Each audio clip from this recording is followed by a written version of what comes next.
Thank you, Right Honorable David Cameron, and thank you, Standard Chartered, for hosting us. But thank you for the invitation to participate in this discussion. I want to start by, first of all, thanking you and for the points you have raised, and mainly in the report.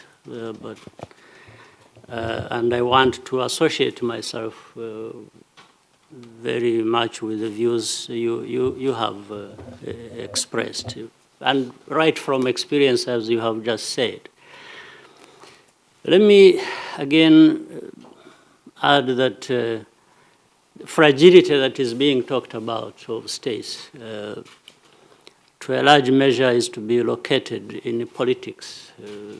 And again, politics where you find the leadership, the vision that is going to dominate the discussion going forward in making the difference.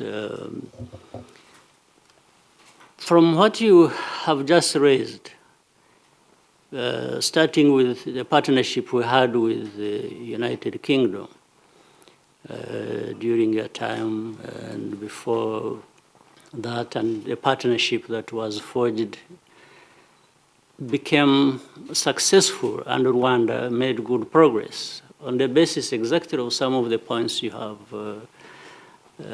raised. Because there was a discussion of saying, look, we need help, and you have brought help. But that's not enough. How do people put to good use this assistance that has? You don't give help to a country like mine that had gone through such difficulties.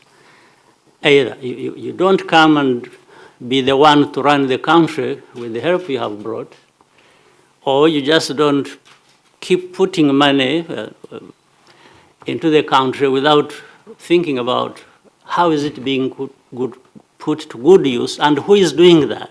It starts with the people of any country.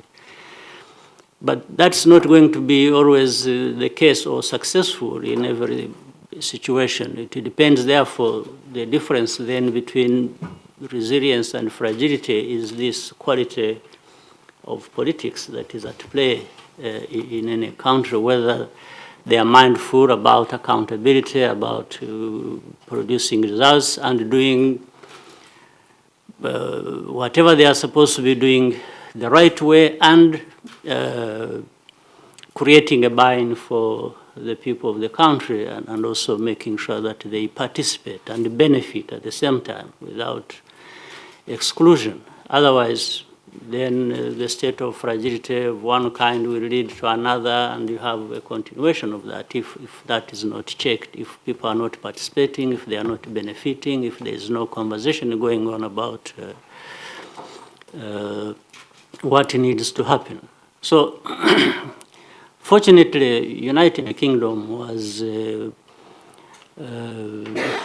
kind enough to agree to have this discussion and also agree on how to move forward. For example, as you said, we would be given money, but we even said, no, we are not just going to say we are going to determine what we want to do and just put money to it and we move forward. We also said we can even discuss what you think is good for us, but we will be in the driving seat to say, but the partners also participate in saying, yeah, but we think this is what is good for you. We have no problem with that. Second, we had to put a framework in place where both sides could measure what is happening, or the level of predictability where if we said we are going to give you so much to put to this problem, did actually that money come?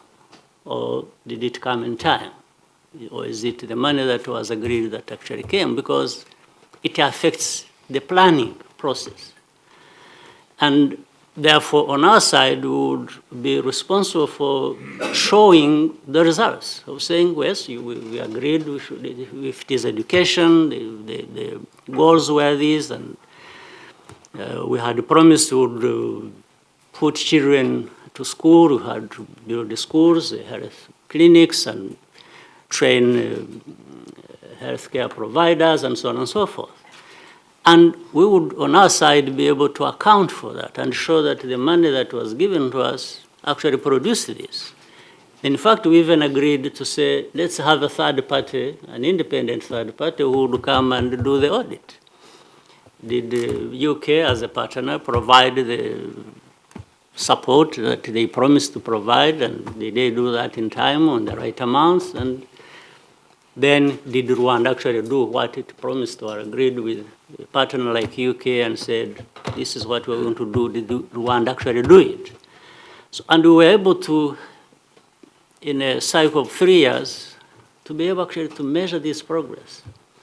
And again, as I said, without involving the people, we took care to make sure that we involved our citizens, and they participated. We explained to them, we talked to them regularly, and explained to them why there is this problem, that we are going to address it in this time, or the problem why it is taking long is this. The explanation out there helps.